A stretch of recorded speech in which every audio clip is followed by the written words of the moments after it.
Okay, we're back with Beaver Creek and Gaines Mills. We're up to turn 22, which is midday of the 27th of June 1862.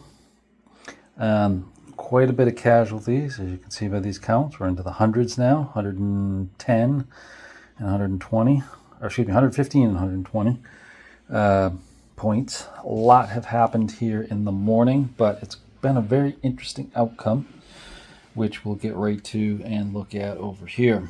So coming around to the Confederate side, we started down here. Let's move those dice out of the way. Down by Beaver Creek. We've cleared Beaver Creek. The Confederates have cleared Beaver Creek and pushed on into the woods beyond and tried to push forward, to push the Union back, to eventually get all the way over to the Gaines Mill side here. Now, when they did, this became quite a bit of heavy fighting over in here, particularly for A.P. Hill and D.H. Hill and Longstreet in the woods itself. So you can see here, zooming in on Longstreet a little bit, you can see he's kind of broken through Sykes' defenses here, and Sykes is in pretty bad shape, which we'll talk about here in a minute.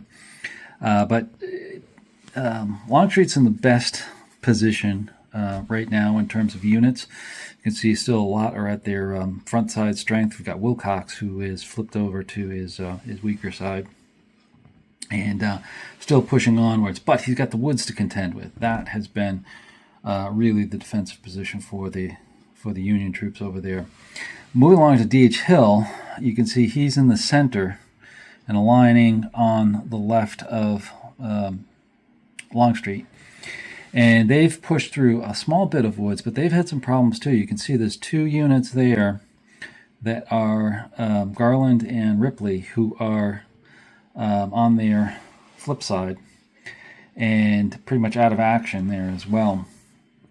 And that's been a little bit of a problem, because that is only three good units to attack up against the rest of Sykes and some of Morrell's units over there as well. Then we come along and we see we've got Lee in the center with the artillery reserve. They've been kind of holding the center there, trying to pound away at the Union. Then we've got A.P. Hill over here on the left side, and they've had some problems. They've got one routed unit, see here, and he is actually flipped over to his weaker side. That's Pender, as well as Field over there as well. And that leaves, again, just three units to attack with, and they are reduced as well. You can see we've got Archer up here at 9. We've got Anderson here at 20, and we've got Gregg here is also reduced. He's down to 10 here as well. So we've only got really two units to push against there, and he's pushing against Martindale's units. But they've been kind of stuck in the woods there, and the woods have been blocking them.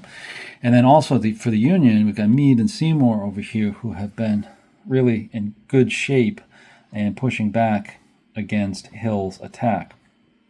So we've had quite the push in here, but now the Confederates are starting to take casualties and are starting to slow down. So we're waiting for Jackson to appear to hopefully loosen up this so they can attack.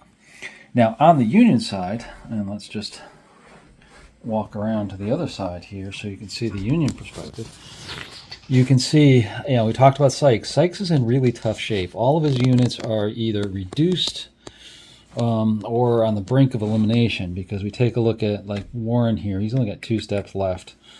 We've got Buchanan here. He's in bad shape. Lovell over here is actually surrounded. Oops, there we go.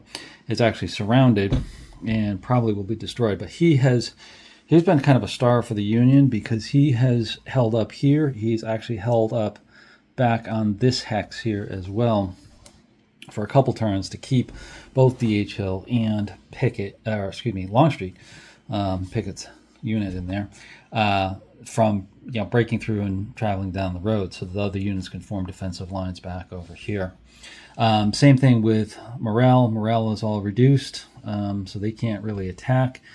really we have McCall over here with Meade and Seymour as really the standouts, as well as the Corps Artillery under Porter back over here. So this is the situation. It's 12 noon turn. Now there's still plenty of turns left. We've got 2, 4, 6, 8, 10 turns left. We've also got Jackson's units coming in. Let me swing you down here so you can see that.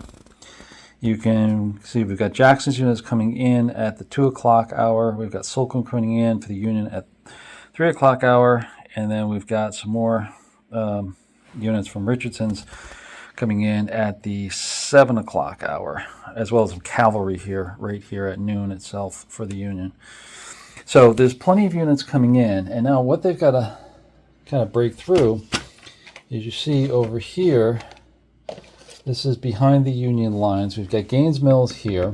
That's not a victory hex, but other hexes over here are victory hexes. I can't remember which ones exactly, but other victory hexes over here, as well as the bridges, the still open bridges. Here, this one here, here, and here are important targets for the Confederate attack.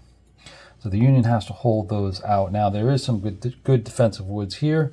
There's good defensive woods here.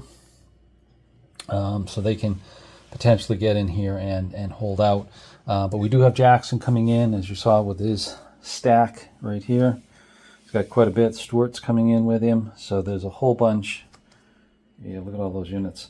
A whole bunch of units coming in for the next afternoon set of turns. And we've got pretty close, tally so far. We've got 120 to 115, so that's pretty close. Now the Confederates do have 10 more points for taking Ellerson's Mill, so they've actually got 130 to 115 at the moment, giving them the slight edge for victory. But we've still got a long way to go. Still got more units to come on board and see what happens. Really liking this because it's really showing the action here. Kind of grinding their way down, but once we get to a point where we start losing units like that, it becomes really more difficult to maneuver, because these units on their backsides cannot move adjacent, and they cannot move up and attack. So he couldn't move to here to attack over here. He's got to stay right there. Now if they happen to be in range of somebody like Lovell here, he can stay there and still attack because he's next to it, but he just can't move next to it there as well. So things like D.H. Hill, A.P. Hill's units, are restricted quite a bit. Longstreet is starting to get there, but still in good shape. Sykes, Morrell, they're in tough shape as well. But there's enough defensive there's enough firepower, I should say, to make these defensive stands, because really you've really got to push them away to keep going, because between the zones of control and the combat situation, just eliminating strength points it's going to give you victory points, but it's not going to have you capture locations like you need to do over here. You really need to keep pushing them back and opening up holes if you can. But if you're losing strength points, you can't attack, and it makes it harder for them to go. So very interesting scenario. This is, as I said, this is the result of the morning's activity, attacking by the Confederates, defending by the Union, and we'll continue on, and you'll see the afternoon's action in another video. So if you're liking this, have thoughts, comments, etc., please leave them. I do take a look at them, and subscribe to the channel. So hopefully you're liking this, and stay tuned for the next one. Thanks for watching.